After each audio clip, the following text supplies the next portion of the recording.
네, 여러분 안녕하세요. 바이라인 네트워크 심재석입니다. 오늘은 IT TMI를 진행해 보도록 하겠습니다. IT TMI는 IT 업계 전문가분들을 모시고 깊은 이야기를 나눠보는 그런 시간이 됩니다. 먼저 오늘 저와 함께 진행을 맡은 이종철 기자 소개합니다. 네, 안녕하세요. 오늘 병풍으로 나온 이종철 기자입니다. 반갑습니다. 예, 오늘의 주인공을 이제 다음에는 소개해드리도록 하겠습니다. 오늘은 니어스랩 최재혁 대표님이 나오셨는데요.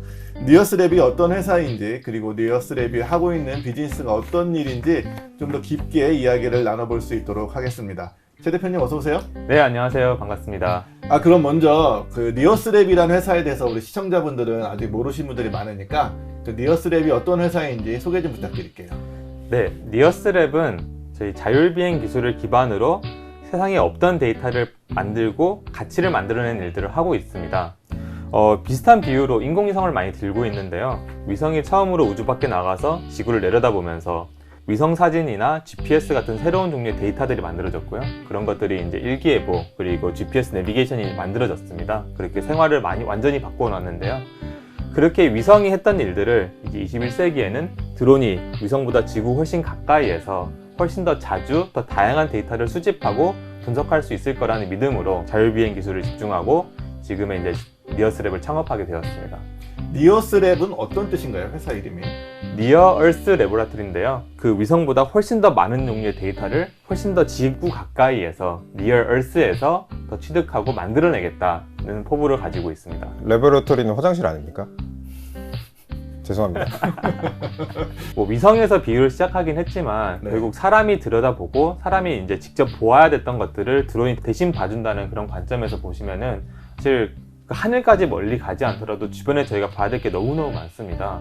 예를 들어 뭐 이 건물만 하더라도 건물 밖에 이제 외관에 이제 균열이 있다던가 네. 혹은 뭐 분야를 이제 경찰관들은 계속 순찰을 돌고 있고 계속 이제 방범을 이제 책임지고 계시는데 그런 것처럼 다양한 위치에서 다양한 사람들이 직접 보아야 했던 시간들을 줄여주면서 더 많은 데이터들을 얻을 수 있고 더 많은 활용들을 할 수 있다고 보고 있습니다.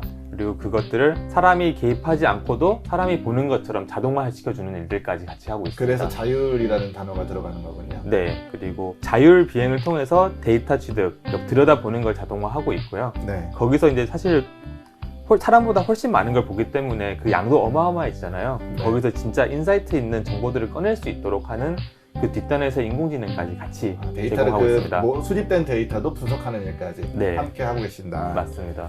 그럼 주로 사람들이 보고 싶은데 못 보고 있는 분야가 어떤 건가요? 우선 저희가 첫 번째로 이제 잡았던 그 타겟 분야는 시설물 점검이에요. 뭐 예를 들어 저희 인천공항을 갈 때 저희가 건너는 영종대교라던가 네. 광안대교, 혹은 댐 이렇게 크고 광활한 사회 기반 시설물들이 많이 있고 네. 그것들은 이제 그 안전 상태를 진단하기 위해서 매년 많은 인원과 예산이 들어가고 있습니다. 네. 근데 워낙 크고 광범위하다 보니까 사람 접근 자체가 어렵고 너무너무 오래 걸리는 거죠. 그렇죠. 그런 일들을 일단 드론으로 그럼 빠르게 스캔을 해보자. 드론은 공간적인 제약을 쉽게 이겨낼 수 있으니까 네, 네. 그런 관점으로 저희 첫 번째 타겟을 안전점검으로 잡아서 그 분야에서 점검을 도와주는 일들을 혹은 대신하는 일들을 하고 있습니다. 드라마 나의 아저씨 보셨어요?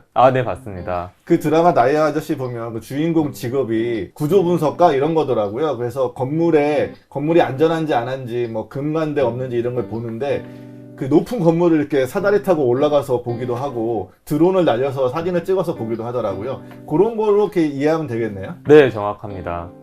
그런 그런 일들을 이제 훨씬 더 쉽고 정확하게 안전하게 할 수 있도록 도와드리고 있습니다. 네.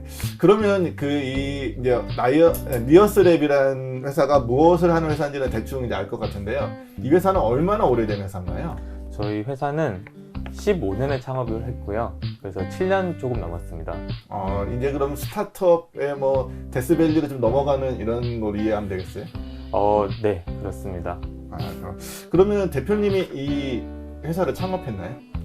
네. 저와 정영석 CTO 이렇게 두 명이 함께 공동 창업을 했습니다. 그전에는 어떤 일을 하셨는데 이 창업을 하게 되셨어요? 우선 저희 정영석 CTO와 저는 이제 고등학교 때부터 친구였어요. 네. 네, 그래서 같은 고등학교 같은 대학교, 같은 대학원을 이제 다녔었고요. 항공우주공학이라는 전공을 같이 선택을 하고 연구실 생활을 하면서 그때부터 이제 드론이라던가 자율비행 등에 대한 연구들을 진행을 했었었고요. 아니 전공 자체를 항공우주 쪽으로 하셨군요. 네네. 네네. 그 전공 이후에는 이제 저는 중공업에서 발전소에 관리하는 소프트웨어를 만들었었고, 네. 그리고 정현석 CTO는 이제 인공위성 소프트웨어를 만들었습니다. 아, 네. 그래서 각자의 분야에서 일을 하다가 드론이라는 컨셉이 우리가 대학원에 있을 때만 해도 되게 컨셉추얼했는데 한 14년쯤 되니까 실제로 제품으로 나오기 시작하더라고요. 네네. 그래서 이 흐름을 봤을 때 이 드론이 할 수 있는 일들이 되게 무궁무진한데 그때 당시에 큰 기업들이 가지고 있던 드론에 대한 접근과 저희가 생각하는 드론의 에센스가 좀 다른 것 같다. 우리가 생각하는 그 본질에 집중을 해보자 라고 네. 하면서 창업을 하게 됐습니다. 처음부터 그럼 이런 안전점검 이런 걸 타겟으로 창업을 하셨나요? 그렇진 않습니다. 당시에 뭐 아마존도 이제 드론으로 물류를 하겠다라고 이제 선언했을 때였고, 그리고 뭐 DHL도 하고 유인 드론 얘기도 나오고 할 때였는데, 다들 되게 큰 항공기가 하던 일들을, 사람이 타거나 물건을 옮기는 일들을 작아진 드론으로 하겠다는 네, 그런 네. 큰 방향 줄기를 가지고 네. 접근을 하더라고요. 근데 저희는 드론의 본질이라는 거는 항공기가 아니라 전자제품이 날아다니기 시작하면서 그 공간적인 제약을 벗어났을 때 할 수 있는 일들이 얼마나 많은지, 근데 그 많은 일들 중에서도 데이터 관점에서 우리가 세상을 많이 바꿀 수 있을 것 같다는 그런 믿음이 있었습니다. 네. 그래서 그 좀 날아다니는 전자제품, 데이터 수집의 도구로서의 드론에 좀 집중해보자 라고 생각하면서 창업을 했고, 그걸 잘 살릴 수 있는 사업적 기회를 찾다 보니까 안전점검에서 네. 시작을 하게 됐습니다. 아, 네. 그 전공 자체를 항공우주를 하셨는데 저희는 항공우주 그러면 왠지 인공위성, 네. 로켓 뭐 이런 거 상상하게 되거든요. 그런 항공우주 산업이라는 에서 이 드론이 요즘 중요한 역할을 하고 있습니까? 절반은 맞고 절반은 아니다라고 할 수 있을 것 같습니다. 우선 항공우주에서 쓰이던 그런 기술들이 칩의 성능들이 올라오면서 그런 식으로 이제 항공우주의 기술들이 더 많은 사용처가 생긴다는 관점에서는 드론이 이제 이 산업의 확장을 이끌고 있는 건 맞고요. 네. 근데 반면에 산업이라는 관점을 봤을 때 저는 드론이 항공산업이라고 좀 정의되는 그 카테고리 잘 맞진 않은 것 같아요. 네. 무슨 말이냐면은 드론 자체로서 이제 가치를 만든다기보다는 드론이 갖고 있는 그런 새로운 능력이 기존 다른 산업들의 도구로서 쓰일 때 네. 그때 드론이 정말 빛을 발하는 것 같거든요. 네. 네. 그런 관점에서 이제 드론 산업의 규모를 얘기를 할 때는 저는 항공 산업을 가지고 얘기를 하기보다는 각 산업 섹터에서 드론을 통해서 얼마나 혁신을 만들 수 있느냐가 이제 드론 산업의 크기가 아닌가 하는 관점을 드론 가지고 그 있습니다. 자체보다는 네. 다른 산업이 발전하는데 드론이 도움을 줄 수 있다 이렇게 말씀하시는 거죠? 네, 맞습니다. 그럼 이런 안전 점검 이런 게 대표적인 사례가 될 수 있고요. 그런데 그러면은 이제 드론을 직접 개발하고 계신 건가요? 저희는 드론의 자율비행 소프트웨어에 네. 이제 강점을 많이 가지고 있어요. 네. 다른 말로는 하드웨어가 있는데 사람이 날릴 수 있는 드론이 있는데 여기에 저희 소프트웨어를 얹어서 자율비행을 만들고 그 드론의 운영을 자동화시키는 일들의 강점을 가지고 있습니다.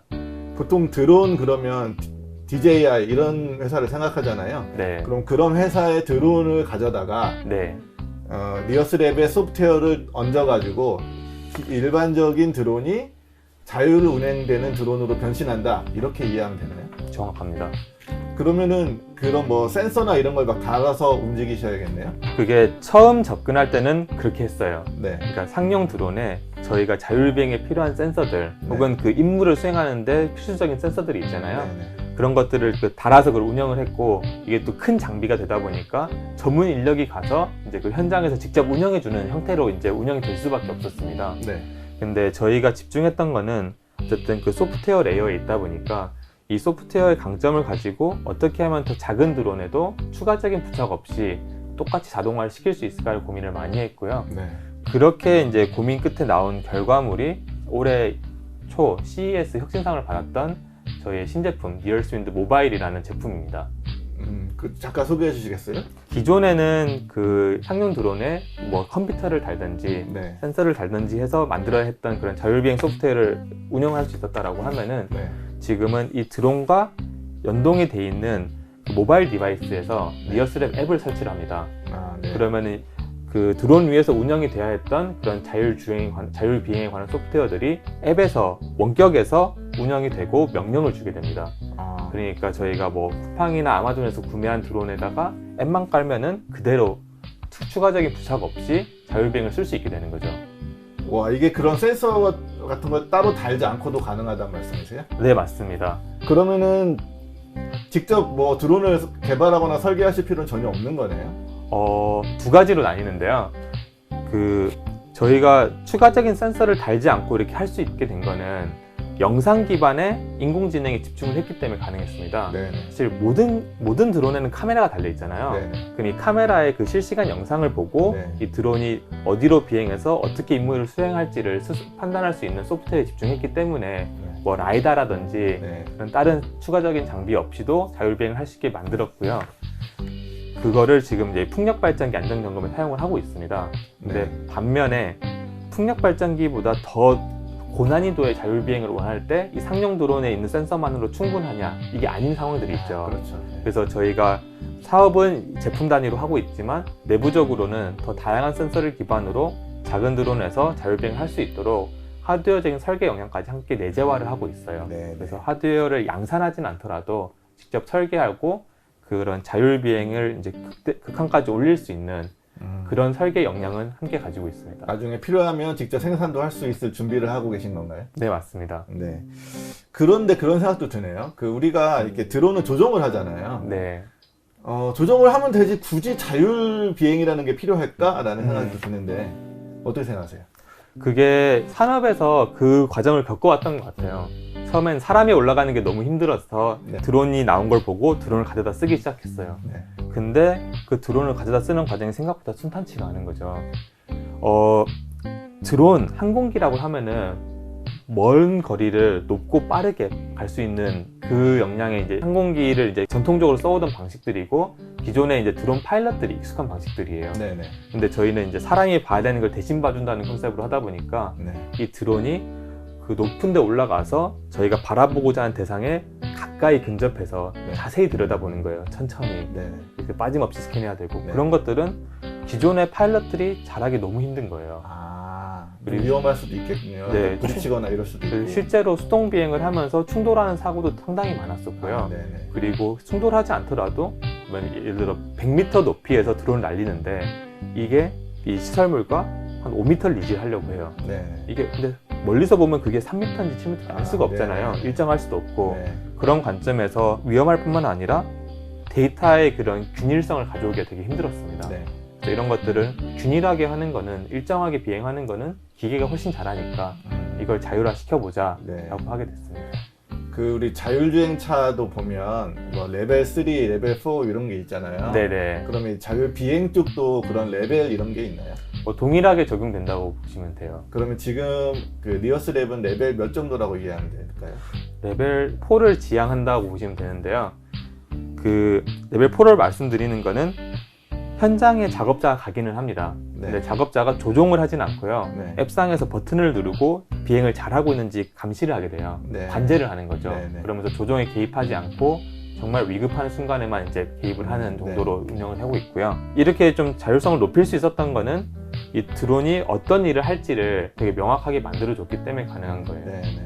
그래서 댐도 하고 교량도 하고 통신 기지국도 하고 이런 식으로 하나의 제품으로 다 하려고 하면은 자동화가 빨라질 수가 없는데 풍력 발전기라는 딱 정해진 타겟을 가지고 저희가 이제 집중을 하다 보니까 네. 사람이 진짜 원 버튼으로 점검을 할 수 있는 자동화 솔루션까지 올 수 있었습니다. 그 풍력 발전기도 나라마다 스케일이 굉장히 차이 나는 것 같던데 외국에는 더 크더라고요.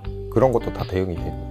네, 그 풍력 발전기가 말씀하신 것처럼 뭐 최근에는 대형화 추세고 특히 바다에 해양에 많이 오고 있습니다. 그러다 보니까 이제 에펠탑보다 크다 막 이런 얘기를 많이 하거든요. 그런가요? 네. 많이 커요. 인천공항 가다 보면 이렇게 있잖아요. 네.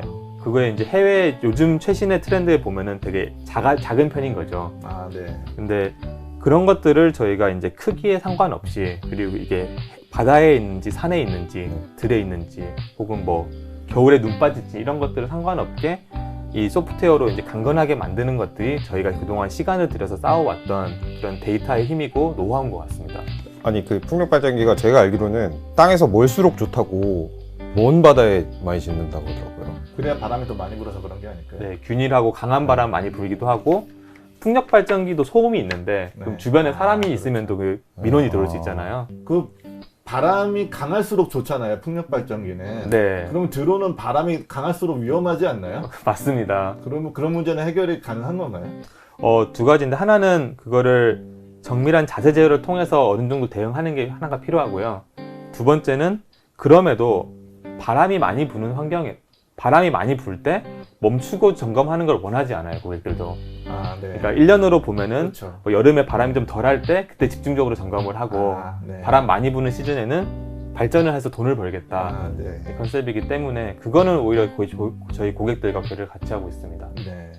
이 자율 비행이라는 게 니어스랩이 처음 만든 건 아니죠? 아니죠. 그러면 그 다른 회사들도 있을 거잖아요. 다른 뭐 기술이든 회사든 그런 데랑은 비교하면은 뭐 차이점은 센서를 안 붙인다는 점인가요?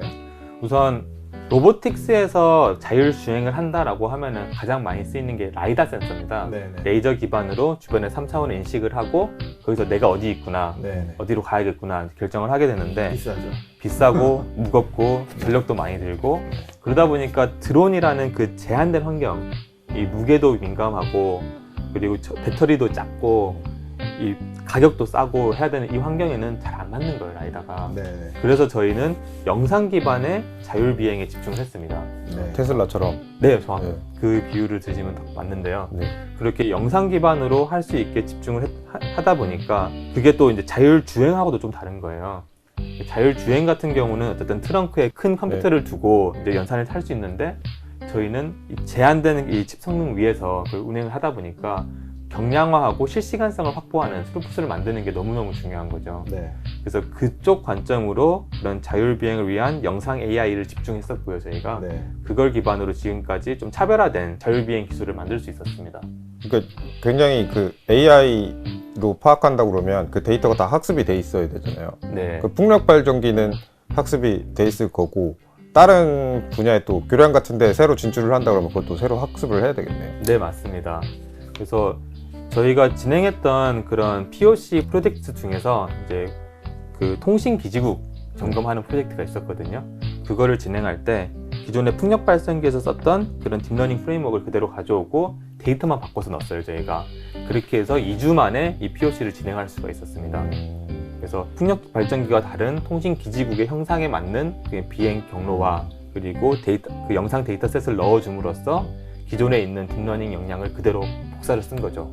그리고 빨리 대응이 가능한 거네요. 네. 그런 식으로 저희가 영상이라는 게 어쨌든 우리도 그 시각에 많이 의존을 하잖아요. 네. 그런 것처럼 이제 영상이 가지고 있는 잠재력이 상당히 큰데 이것들을 이제 인공지능의 그 발전 속도로 봤을 때는 앞으로 점점 이것들을 다른 분야로 옮겨가는 게 훨씬 더 용이해지고 수월할 거라고 보고 있습니다. 결국은 이제 핵심은 찍는 것도 찍는 건데 네. 그 찍은 거를 잘 분석해야 이게 쓸모가 있는 거잖아요.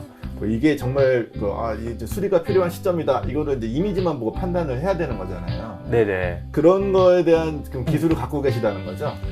네. 저희가 영상 AI 두 가지가 있는데 자율 비행을 위한 네. 데이터 취득을 위한 AI와 얻어진 데이터를 분석하는 AI가 있고 아, 근데 네. 후자가 이제 말씀하신 부분입니다. 그럼. 근데 사실 영상만 가지고 100% 진단할 수는 없어요. 네. 그럼에도 영상 분석이 왜 중요하냐라고 하면은 발전소를 운영하는 입장에서는 풍력 발전기가 이제 수백 개가 있는 거예요. 근데 이 수백 개에서 어디에 내가 이번 여름 그 유지보수 비용과 시간을 쓸지 그렇게 해서 전체적인 효율을 높일 수 있을지가 제일 중요한 부분인데 저희는 영상을 기반으로 80% 정도의 이제 그 초벌 점검을 쭉 진행을 하는 거죠. 1차 스캔을 그 드론으로 쫙 하는 거군요. 네. 그리고 좀 더 여기도 깊이 봐야겠다 그러면 사람이 갈 수밖에 없는 거. 네. 그래서 영상 스캔을 통해서 여기는 무조건 빨리 해야 되라는 시급한 것들이 나올 거고 그리고 그 이후에 이제 애매한 것들은 사람이 가서 조금 더 진단을 해보자. 올라가서 직접 뭐 소리도 들어보고 네. 그렇게 할 수가 있는 거죠. 네. 근데 예전에는 사람이 직접 올라가서 볼 때는 그냥 1번부터 300번까지 순차적으로 여름 내내 진행을 했던 거죠. 네. 근데 그걸 지금 드론이 도입되면서 뭐 3달 걸릴 작업을 일주일 만에 해준다. 네. 이런 식으로 이해하시면 되겠습니다. 그럼 찍어온 영상을 분석하는 특별한 기술을 갖고 계신가요?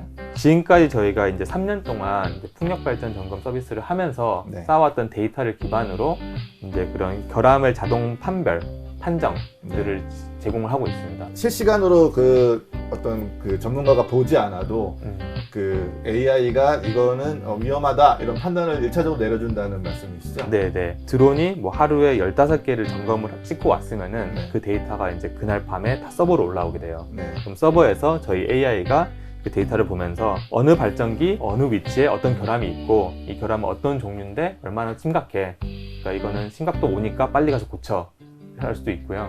아니면은 초벌로서 1, 2단계의 낮은 손상도는 이거는 손상이 있다는 것만 알고 있으면 돼. 실제로 영향은 없을 거야. 내년에 다시 지켜보자. 이런 식으로 분류를 해주는 거예요. 네네. 그래서 사람이 봐야 됐던 사진이 원래는 뭐 수만 장이었다라고 하면은 그걸 수십 장으로 줄여주면서 집중을 할 수 있는 거죠. 사스군요, 사스. 네. 결과적으로 저희가 제공하려고 하는 궁극적인 가치는 뭐 드론의 비행이 아니라 거기서 얻어진 데이터와 분석된 결과다 보니까 이걸 담을 수 있는 사스가 매우 중요합니다. 그러면 제가 궁금한 게 태블릿으로 통신한다고 하셨잖아요. 그 태블릿 자체 프로세싱이 아니라 그것도 서버에서 가져오는 건가요? 네. 그 현장에서 일어나는 모든 일들은 비행을 위하고 촬영을 위한 일들이고요. 데이터의 분석은 모두 서버에서 이루어지게 돼요. 그래서 실시간으로 분석을 하는 건 아니고요. 패드로 AI 데이터를 보내주는 역할을 하는 거군요. 폰에서는 드론에 있는 영상을 보면서 드론이 어떻게 비행할지를 결정을 해주게 되고요. 네. 그걸 위한 인공지능이고 비행이 모두 끝난 다음에 별도로 저희가 서버로 업로드를 해요. 네. 근데 그 분석의 그 품질이 굉장히 중요하잖아요. 만약에 이거 이상 없어 라고 그 AI가 판단을 내렸는데 심각한 오류를 갖고 있거나 그러면 큰 문제가 될 수도 있잖아요. 네, 맞습니다. 그런 거에 대한 어떤 위험성 이런 거는 좀 어느 정도나 있다고 봐야 될까요? 그러니까 그게 사실 제일 이제 이 업에서도 이제 제일 민감하고 이제 중요하게 다루고 있는 일들인데요. 그러다 보니까 두 가지가 있습니다. 하나는 그 1차적으로 초벌해서 결과를 만들지만 이것들에 대해서 그 전문가들이 한 번 더 리뷰를 하게 만들어요. 전문가들 눈으로 본다는 말씀이죠. 그렇죠. 대신에 이제 드론이 1000장의 사진을 가져왔으면은 네. 그 중에서 결함이 있다고 판단된 뭐 100장의 사진만 추려가지고 네. 그 사진들을 보게 만들어주고요. 대신에 그것들 잘 정렬해주고 한눈에 볼 수 있게 만들어주는 것들이 저희 사스에서 제공하고 있는 일들입니다. 그 전문가까지 이 회사에 그 니어스랩이 하는 건 아니죠? 그 전문가 풀을 운영하는 것도 저희가 하고 있습니다. 아, 그러면 이제 풍력 발전기를 점점 더 많이 운영할수록 그 데이터가 더 정밀해지겠네요. 네, 그래서 실제로 저희가 이제 자율 비행도 첫 해 비행했던 것과 지금 비행하는 걸 보면 지금이 훨씬 더 안정적이고요. 그리고 분석되는 데이터도 처음에는 이제 사람의 개입이 훨씬 많았어야 됐는데 지금은 점점 사람의 개입을 줄이면서 더 정확한 진단을 내릴 수 있는 그런 프로세스로 개선을 해나가고 있습니다. 그럼 니어스랩을 그 비즈니스를 좀 정리를 하면 크게 두 개로 볼 수가 있는데 앞에 자율 비행을 위해서 이제 그 기술을 개발하는 일하고 또 하나는 자율 비행을 통해서 찍은 그 사진과 영상들을 그 안전 점검이나 이런 걸 위해서 이제 분석하는 일, 두 가지 핵심이 두 개로 움직이는 거죠? 네, 크게 두 가지 제품이 있다. 네네.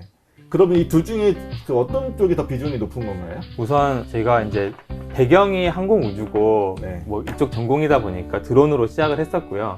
이 드론으로 데이터가 많아지다 보니까 이 사스의 중요성을 저희가 인지를 하게 돼서 그때부터 이제 사스를 만들 수 있는 내부 역량을 키우기 시작했어요. 그래서 지금 회사의 비중은 그 자율 비행에 더 많이 가 있는데 네. 이제 사스는 이제 빠르게 지금 커지고 있는 상황입니다. 아, 일단 이걸로 했는데 게이득 해가지고 또 하나 생긴 거군요. 네, 고객들이 더 많은 시간을 쓰고 더 많은 네. 돈을 지불하는 경우는 이제 후자가 될 거라고 보고 있는 거죠. 미래에는 더. 네. 그 뭐 작년에 CES에서 상을 받으셨다고 들었어요. 그럼 CES에서 그런 상 받은 게 뭐 해외 사업이나 이런 데도 도움이 되나요? IT 분야에서는 확실히 CES에서 상을 받았다. 그러니까 네. 이제 바로 부각이 되고 이제 어떤 의미인지 통하게 되는 것 같은데 현장에 계신 분들한테는 안 와닿는 것 같아요. 아직은. 네. 네, 그래서 어쨌든 그 의사결정권자 분들을 만나고 할 때는 확실히 이제 CES에서 검증된 기술이고 저희가 어떤 컨셉을 가지고 새롭게 선보이고 있다를 설명할 때는 도움을 많이 받고 있습니다. 그래도 상 받은 거야 그러면 이쪽에서 오 그래? 한 번 더 보긴 하겠죠. 네, 한 번 더 보죠. 네. 그럼 지금 뭐 해외에서 비즈니스가 좀 일어나고 있습니까? 사실 우리나라가 풍력 발전 시장이 크지는 않잖아요. 네네. 그러다 보니까 처음부터 이 사업 아이템을 정할 때는 해외향으로 정했었고요. 네. 그래서 지금도 이제 매출의 80% 이상이 해외에서 발생하고 있습니다. 그러면 주로 뭐 타깃 국가나 뭐 이런 게 있다면 어디가 있을까요? 미국하고 유럽이 이제 집중하고 있는 지역들이고요. 실제로 저희가 유럽과 미국에 저희 지사가 하나씩 있습니다. 아, 그럼 거기서 직접 그 나라 그 유럽과 미국 둘 다 엄청 넓잖아요. 네. 풍력 발전기가 한 곳에 있는 것도 아닐 테고 다 커버를 하는 거네요. 네, 맞습니다. 그럼 직접 가서 드론도 날리고 분석도 하고 이렇게 하시는 거네요. 네, 그래서 이거 그러니까 저희가 스타트업이니까 무작정 그냥 늘릴 수는 없는 거잖아요. 네네. 그러다 보니까 이걸 더 효율적으로 어떻게 저희의 운영망을 넓힐 수 있을지에 대한 고민들을 많이 했었고요. 네. 그 결과가 지금 유럽에서 저희의 적은 인원으로 15개 나라에서 서비스를 운영하고 데이터를 취득해서 결과를 전달하는 일들을 할 수 있게 되었습니다. 그 유럽에서는 휴가도 막 더 길고 이래서 인원 고용하는 게 한국이랑 되게 다른 느낌이다. 네, 독일에서는 60일인가 쉴 수 있다고. 노동법이 많이 다르죠. 네. 근데 저희가 독일 가고 싶습니다. 그 아까도 말씀드린 것처럼 이게 시즌이 있어요. 그래서 성수기가 있고 비수기가 있다 보니까 이거를 운영하는 현장 인력들을 저희가 직접 고용하는 게 아니라 이 프로젝트 베이스로 계약을 맺고 네. 그때 믿고 맡길 수 있는 분들의 풀을 조성을 해놓습니다. 네. 그렇게 하면서 조금 더 효율성 있고 음. 적시성 있게 제공을 하고 있습니다. 그럼 발전소 입장에서는 현장 인력까지 한꺼번에 투입시켜 주니까 굉장히 편하겠네요. 그렇죠. 근데 그게 이제 지금의 지금 메인 비즈니스고요. 네. 근데 CES에서 상을 받은 거는 현장 투입 안 하겠다. 네. 그냥 너희가 그냥 아마존에서 산 드론에 우리 앱만 다운받으면 너희 직원도 유튜브 보고 바로 따라서 날릴 수 있어 네. 를 제공을 하는 거거든요. 네. 그러다 보니까 더 이상 이제 외부 업체와 뭐 시간을 조율하고 뭐 비싼 비용 들이는 게 아니라 언제나 필요하면 선반에서 꺼내서 날릴 수 있게 만들어주고 있습니다. 점점 소프트웨어 플랫폼 회사로 진화하고 있는 거네요. 그러니까 비유를 하자면 지금은 SI성 사업을 하는데 앞으로는 완전히 이제 사스 사업을 하겠다 이렇게 이해할 수 있을까요? 네, 맞습니다. 그리고 저희가 하려고 하는 일은 네. 그러니까 기존의 항공에서 하는 일을 어떻게 보면 이제 실리콘밸리의 방식으로 네. 소프트웨어 방식으로 이제 바꿔 나가려고 하는 일들이고 비즈니스 모델도 딱 그런 것 같아요. 네. 기존에는 전문가가 와서 네. 직접 가서 했다고 하면은 이제 누구나 스스로 직접 할 수 있는 그런 앱 소프트웨어로 이제 가려고 합니다. 지금까지는 말씀을 들어보니까 풍력 발전, 안전 점검 이렇게 딱 이렇게 특정 분야로 이렇게 비즈니스를 펼치고 있는데 앞으로는 더 확장하실 계획이시겠죠? 네, 맞습니다. 저희가 처음 제품을 만드는 과정에서 처음 기술을 이제 상용화하는 과정에서는 좁히는 게 너무 중요했어요. 네. 처음에는 다양한 분야의 점검을 하다가 풍력으로 좁혔던 것도 딱 그 이유거든요. 네. 다 하면은 이거는 스케일할 수가 없는 거다. 그냥 프로젝트 베이스로 이제 쭉쭉 운영되겠구나. 아, 그래서 프로덕트 중심으로 제품 중심으로 만들어서 글로벌 스케일을 만들자라고 이제 집중했던 게 풍력 발전이었습니다. 그래서 풍력의 니즈를 이제 파악을 하고 거기에 완전히 핏한 제품을 만들어서 지금 사업을 하고 있고요. 네. 근데 지금은 이제 풍력에서 제품이 이제 벌써 3번째 제품이 나왔고 꽤 이제 안정화되고 있습니다. 아, 이 상황에서는 저희가 이제 다음 제품을 이제 새로 내부적으로 준비를 하고 있습니다. 어느 쪽 생각하고 계세요? 비밀인가요? 그 다음 제품은 범용적인 자율비행 플랫폼이 될 것 같습니다. 아, 네. 그래서 저희가 이제 직접 풍력에서는 저희가 이제 한 명 한 명의 고객들의 니즈를 맞춰가면서 이제 제품을 만들어 갔다라고 하면은 지금은 이제 어느 정도 나와 있는 툴kit들이 있는 거거든요. 그래서 너희가 필요한 이 내용은 우리가 만들어 놓은 이런 모듈들을 조합하면 할 수가 있어. 약간 프로그래머블하게. 네, 이 상황이니까 그럼 각 분야에서 리딩 업체들과 파트너십을 맺으면서 그 업체의 니즈를 우리가 있는 기술의 조합으로 제공하기 위한 그런 자율비행 플랫폼을 만드는 게 지금 이제 그 어떻게 보면 니어스랩의 넥스트 모델인 거죠. 클라우드 회사네요. 네, 안전 점검 말고 다른 사업도 계획하고 계세요? 네, 그러고 있습니다. 그러니까 대표적으로 모니터링이 저희가 또 새롭게 보고 있는 분야들인데요. 그리고 안전점검은 사람이 가기 힘들었다, 가기 힘든 위치까지 드론이 대신 가준다가 이제 드론이 주는 가치였다고 하면은 모니터링이라고 하는 거는 뭐 큰 물류 창고에서 이제 재고 현황을 파악한다던가 네. 넓은 범위의 시설물을 순찰을 하거나 이제 감시를 하는 일들인데 네. 사람이 지속적으로 들여다봐야 되는 일들이잖아요. 네. 그런 것들을 드론이 계속 쉴 새 없이 다니면서 어디에 어떤 문제들이 있는지 알려주는 그런 모니터링 시스템이 될 것 같습니다. 아, 왠지 지금 대한민국이 CCTV의 천국인데 니어스랩이 나중에 발전하면 드론의 천국이 될지도 모르겠다는 생각이 드네요. 그럴 것 어떤 같습니다. 방범이나 이런 데도 쓸모가 있을 거잖아요. 뭐 네. 하수구 같은 데도 들어갈 수 있고 네. 그럴 것 같은데요. 네, 대표님 오늘 즐거운 시간 말씀 감사합니다. 더 하시고 싶은 말씀 있으신가요? 괜찮습니다. 이중철 기자도 뭐 더 하고 싶은 말 있습니까? 드론 산업이 굉장히 많이 발전할 것 같은데 나라의 또 국부를 책임져 주시기 바랍니다. 네, 전혀 어울리지 않는 드론이 할 수 있는 일이 정말 무궁무진한데 네. 특히 이제 저희는 그 중에서도 데이터 관점으로 혹은 자율비행 관점으로 이제 많이 보고 있어요. 그래서 지금까지 말씀드렸던 데이터 취득의 일들도 있고 혹은 뭐 UAM 얘기도 많이 있잖아요. 네. 결국 저희가 지금까지 안전점검을 하면서 해왔던 일들이 드론이 어느 시설물 가까이에 정밀하게 비행하는 네. 일들이다 보니까 라스트 마일에 저희 안전한 이착륙이라던가 네. 이런 것들에 대해서도 저희가 좀 기여할 수 있는 부분들이 있을 것 같고요. 네. 이런 식으로 드론으로 할 수 있는 다양한 일들을 이제 저희는 더 많은 분야에서 이제 적용할 준비가 되어 있으니 많은 네. 관심 부탁드리겠습니다. 네, 고맙습니다. 네, 여러분, 리어스트랩 최재혁 대표님 말씀 어떠셨는지요? 저는 사실 드론에 대한 뭐 잘 지식이 많지는 않았는데 드론이 앞으로 굉장히 쓸모가 있을 거라는 그런 생각이 듭니다. 네, 지금까지 시청해주신 여러분 감사드리고요. 저희는 다시 다음 달에 다시 찾아뵙겠습니다. 여러분 감사합니다. 감사합니다. 감사합니다.